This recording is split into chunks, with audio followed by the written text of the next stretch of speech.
بہت سارے لوگ جمعہ کا دن آتا ہے، عام دنوں کی طرح وہ جمعہ کا دن ان کا نکل جاتا ہے، اور وہ ساری خیر جو وہ سمیٹ سکتے تھے اس دن میں، وہ ساری خیر سے محروم ہو جاتے ہیں۔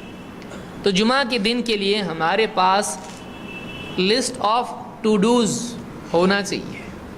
بہت سارے لوگوں کے موبائل میں رہتا ہے، آج فلانے کے ساتھ میٹنگ ہے، آج فلانے کے ساتھ ٹی پارٹی ہے، اچھا آج فلانے کے ساتھ میں ہم کو فلم کو جانا ہے، ارے اچھا فلانے کو کال کرنا ہے، فلانا گڈو کا فیس بھرنا ہے، الیکٹریسٹی کا بل آیا ہے اس کو یہ کر کے آنا ہے، لکھ کے رکھتے ہیں اس طرح سے۔ موبائل وغیرہ میں بہت آسان ہو گیا آج۔ جمعہ کے سلسلے میں ہمارے پاس کیا ہے؟ آج یہ کرنا ہے، یہ کرنا ہے، یہ آج جمعہ ہے تو آج کیا کیا کرنا ہے ہمارے پاس؟ ہر جمعہ بلکہ ہر دن کے اعتبار سے ہمارا یعنی ترتیب دن کی ہونا چاہیے۔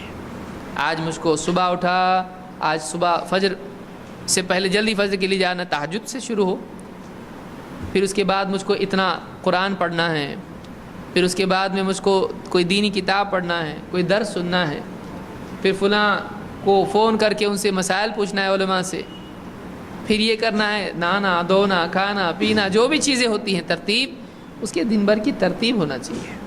ہم لوگ جو صبح اٹھتے ہیں، صبح اٹھ ارے فجر کی نماز گئی، وہاں سے شروع ہوتی ہے ہمارا دن۔ کہاں سے شروع ہوتا ہے؟ کتنے بجے؟ 9۔ ارے پھر ٹفن وہاں بن رہا ہے، یہاں کسی طرح سے گرتے پڑتے کچھ نماز پڑھ رہا ہے یا پڑھا بھی نہیں۔ ابھی ایسا ہوتا ہے بس آئے گی کمپنی کی، نماز یا کمپنی، اب دونوں میں سے انتخاب ہے اس کا۔